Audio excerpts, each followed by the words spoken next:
Hello student, मैं दिलीप शर्मा आप सभी का ज्ञान गंगा कोचिंग क्लासेस में स्वागत करता हूं। आप सब लोग सबसे पहला काम करेंगे, चैनल को लाइक शेयर और सब्सक्राइब करेंगे। उसके बाद आज हम आपके लिए लेकर के आए हैं जयशंकर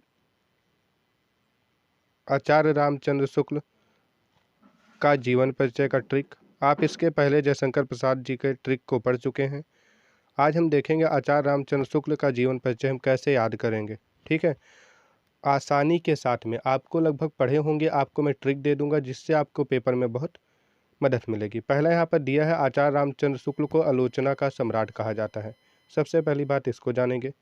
फिर हम देखते हैं इन्होंने नागरी प्रचारणी सभा का क्या किया था, संपादन किया था। तो आप इन दो बातों को जान लेंगे। तीसरी बात, इनकी जो लेखन की विधि है वो क्या है, इनकी लेखन की विधि के बारे में हम जानेंगे।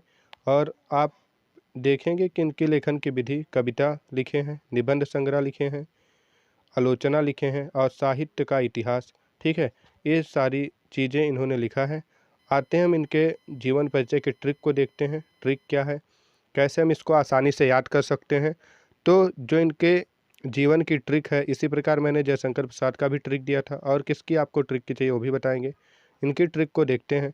ट्रिक है, चंद्रबली सुत रामचंद्र जी, जन्मे 1884, चिंतामणि निबंध के लेखक, बस्ती जिला अगोना वासी।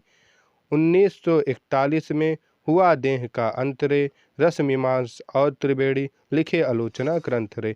यहाँ पर आप देखेंगे और जान जाएंगे कि चंद्रबली सुत मतलब चंद्रबली के पुत्र रामचंद्र जी का जन्म, रामचंद्र शुक्ल का जन्म 1884 में हुआ था। चिंतामणि इनका निबंध है। ठीक है, और बस्ती जिला गोना के रहने वाले हैं। 1941 में इनका देहवासन हुआ और रस मीमांस और त्रिवेणी इनकी क्या है, आलोचना ग्रंथ है। आप 2-3 बार इसको पढ़ेंगे, पेपर के समय आपकी बहुत ज़्यादा मदद कर सकती है। आप पढ़े हुए हैं, कुछ चीज़ें जैसे भूलते हैं और आप इसे अगर देखें 2-3 बार तो आप आसानी के साथ में याद कर सकते हैं।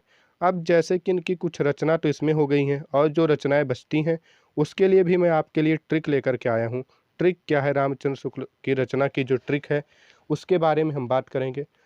और आप किस सब्जेक्ट पर, किसका जीवन परिचय या क्या आप चाहते हैं उसको कमेंट बॉक्स में लिख दिया करें, जिससे कि मैं आपके पास कंटेंट को पहुंचा सकूं। ठीक है, तो हम देखते हैं जो इनका रचनाएं हैं उसकी ट्रिक क्या है। तो ट्रिक में आएंगे हम लोग, आगे बढ़ेंगे। तो सुविचित्र हीरा ये आपकी ट्रिक है। इसी से इनकी सारी रचनाएं क्या हो जाएंगी, आप याद कर सकते हैं। तो सु से आपका हो जाएगा सूरदास। ठीक है, आप इनकी रचना को जानते होंगे। और यहाँ पर फिर हम देखेंगे बी से आपका विचार विधि, ये भी आप जानते हैं।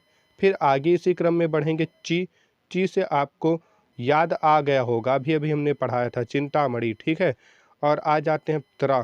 त्रा से आप सोचेंगे क्या हो सकता है, त्रा से त्रिवेणी, इसको भी अभी बताया गया। ठीक है, ही से आप यहाँ पर सोचेंगे ही से क्या हो सकता है। ठीक है, ही से आप अपना दिमाग लगाएंगे, देखेंगे ही से हिंदी साहित्य का इतिहास होता है। ठीक है बेटा, अब आगे आ जाते हैं रा से। रा से आपकी 2 ट्रिकें होंगी, 2 चीज़ें बनेंगी। पहला तो आपका बनेगा रा से रसमीमांस, और इसी से आप ये भी याद कर सकते हो कि रामचंद्र शुक्ल की ये क्या है, ट्रिकें, ये सब रचनाएं हैं। ठीक है, आपको जिस विषय पर, जिस सब्जेक्ट पर जो भी आपको ट्रिक चाहिए कि सर हमें ये चीज़ें पढ़ने में दिक्कत है, आप उस चीज़ को जा कर के कमेंट में लिख देंगे, जिससे हम उसके ऊपर ट्रिक बना दें या उसके ऊपर आपको अच्छे से एक्सप्लेन करके समझा दें, जिससे आप जब पेपर में बैठो तो पेपर आपको आसान लगे और पेपर को आपको अच्छे से पढ़ना है, उसके बाद लिखना है। ठीक है, तो आप इसी तरह हमसे जुड़े रहेंगे, चैनल को लाइक शेयर और सब्सक्राइब करेंगे। धन्यवाद।